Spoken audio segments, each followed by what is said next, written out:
राधे राधे, जय श्री महाकाल।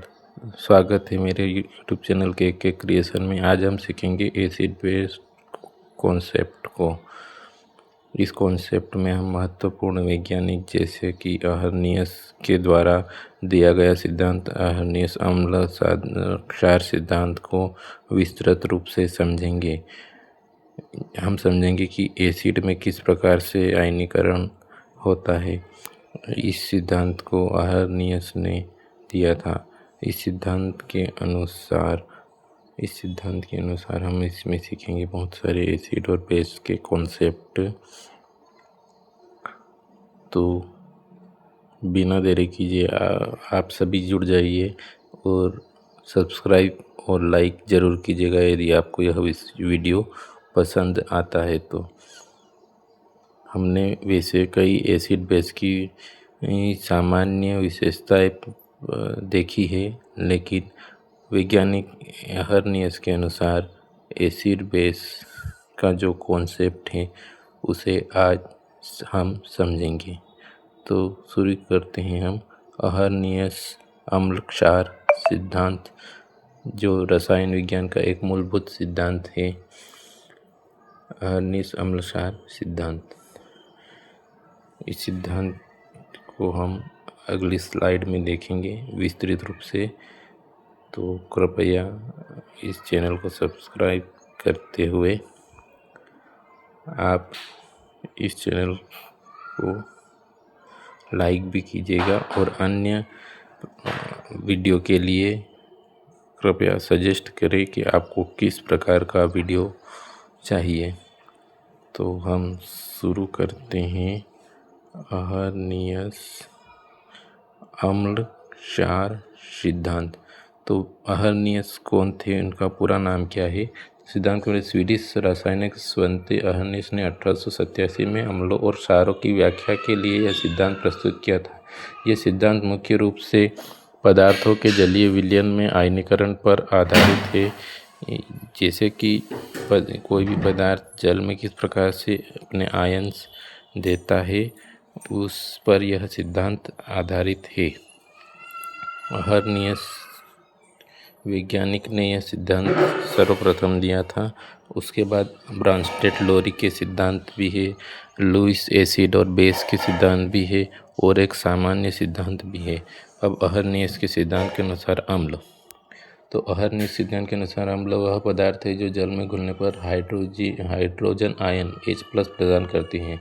अर्हनियस अम्ल कहलाते हैं। यह जल में H+ की सांद्रता बढ़ाते हैं। ये आयन जल के साथ मिलकर हाइड्रोनियम आयन H3O+ का निर्माण करते हैं। जैसे कि हम देख पा रहे हैं कि इन दो बुकरों में जो डार्क ब्लू कलर है वो A-, ग्रीन कलर है वो B- तथा H+ आयन जो स्काई ब्लू कलर का है वह हाइड्रोजन आयन है।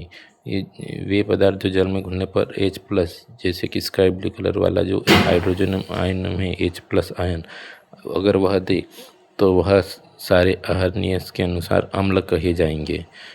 अम्ल के विभिन्न उदाहरण भी हम इस आगे वाली स्लाइड में देखेंगे, जिससे आपको विस्तृत जानकारी मिल सके कि अर्हनियस ने अम्ल किसको कहा है। अम्ल हमेशा H+ आयन जो प्रदान करें वह अम्ल है अर्हनियस के अनुसार। अब हम इसके विभिन्न एग्जाम्पल देखते हैं जो जल में घुलने पर H+ आयन प्रदान करते हैं। जैसे कि HCl हाइड्रोक्लोरिक अम्ल स्ट्रॉन्ग एसिड है जो जल में घुलने पर H+ तथा Cl- आयन देंगे। इसी प्रकार H2SO4 sulphuric king of chemicals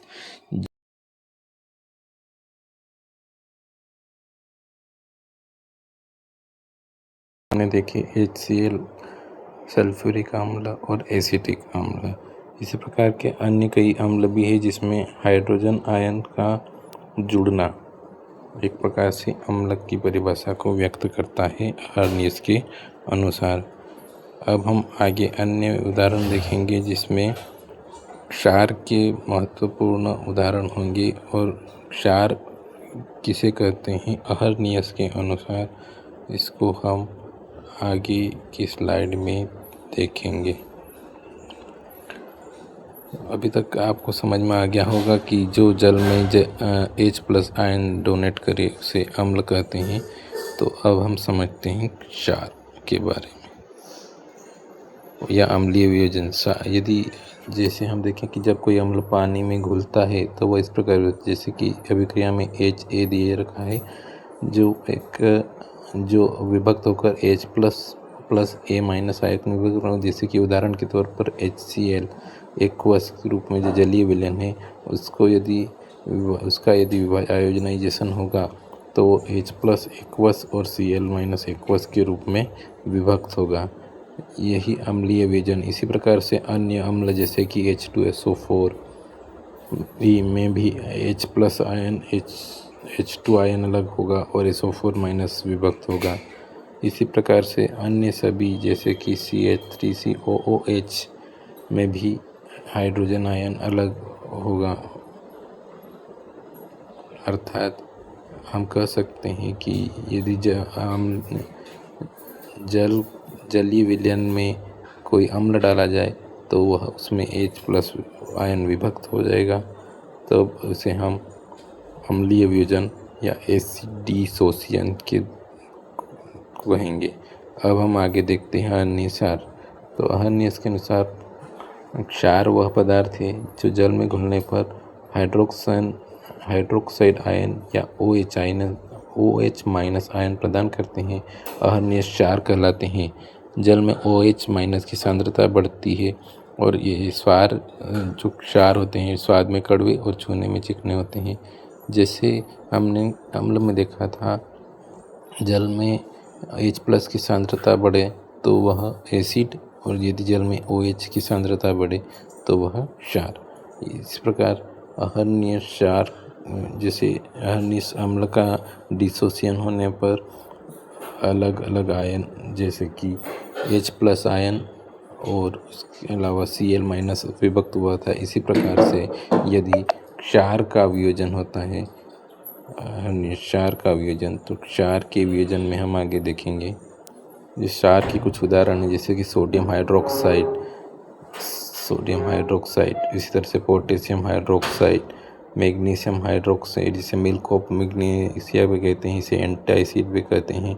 क्यों एंटासिड कहते हैं कि यह अम्लता को दूर करता है। जैसे कि हम इनो वगैरह जो पीते हैं उसके अंदर मुख्य रूप से MgOH2 मैग्नीशियम हाइड्रोक्साइड, जिसे मिल्क ऑफ मैग्नीशिया कहते हैं, मौजूद रहता है, जो अम्ल का हमारे शरीर में उपलब्ध अम्ल की pH को पूरी तरह से ख़त्म करके न्यूट्रलाइज कर देता है, जिससे हमारे पेट की अम्लता कुछ ही पलों में दूर हो जाती है। तो इस प्रकार क्षार हमारे दैनिक जीवन में बहुत उपयोगी है, अम्ल भी बहुत तरह से उपयोगी है। अब हम आगे देखेंगे कि जिस प्रकार अम्ल का डिसोसिएशन हुआ था उसी प्रकार क्षार का भी डिसोसिएशन होगा। वह किस प्रकार होता है आइए जाने अगली स्लाइड में।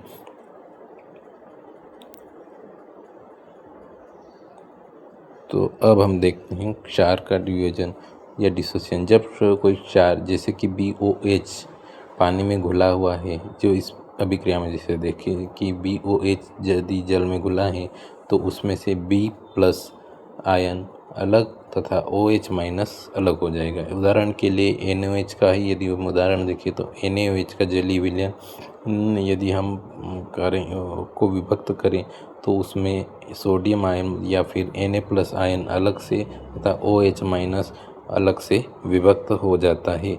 इसी प्रकार से अन्य जैसे कि KOH में K+ OH- अलग से विभक्त हो जाएगा। इसी प्रकार बहुत सारे जो भी क्षार हैं जिसमें OH- उपस्थित है, सारे के सारे जलीय विलयन में अलग से विभक्त हो जाते हैं तथा अलग अलग रूप में आ जाते हैं। तो इसी प्रकार से अम्लीय वियोजन देखा तथा क्षारीय वियोजन भी हमने देखा। अब हम आगे देखेंगे न्यूट्रलाइजेशन क्या होता है, उदासीनीकरण क्या होता है। तो अगली साइड में देखेंगे कि अन्य इसके अंदर जब अम्ल और क्षार यदि आपस में मिल जाएं तो एक दूसरे के प्रभाव को नष्ट कर लवण और जल का निर्माण कराते हैं। जैसे कि हम नीचे अभिक्रिया में देखते हैं H+OH यानी कि हाइड्रोजन H+ यानी एसिड और OH हाइड्रो ऑक्साइड ON जो है OH- बेस, इन दोनों को यदि हम आपस में जोड़ें तो ये H2O यानी कि जल का निर्माण करते हैं और लवण भी बनाते हैं बहुत सारे विलयनों में। तो इस प्रकार यदि हम देखें उदासीनीकरण प्रक्रिया अहर्नियस के अनुसार जब अम्ल और क्षार आपस में मिल जाएंगे तब हमें प्राप्त होगा और तब वो जो सॉल्यूशन बनेगा वो न्यूट्रल सॉल्यूशन प्राप्त होगा। अब हम इस सिद्धांत की सीमाएं देखें कि यह सिद्धांत केवल किस लिए तो यह केवल जलीय विलयनों के लिए लागू होता है, गैसीय और अन्य विलायकों पर लागू नहीं होता। जैसे कि H+ का अस्तित्व, मुक्त H+ आयन पानी में अकेले नहीं रह सकते हैं, मतलब केवल H+ आयन नहीं रहेगा, साथ में अन्य कोई तत्व जुड़ेगा। जैसे कि ये हाइड्रोजन के साथ यदि ऑक्सीजन जुड़ जाएगा तो वह H3O+ हाइड्रोनियम आयन का निर्माण करते हैं। तो यह इस नियम की कुछ सीमाएं हैं, यानी कि यह नियम पूर्णतया लागू नहीं होता है, कुछ कुछ तत्वों पर ही यह या यौगिकों पर ही लागू जाता है।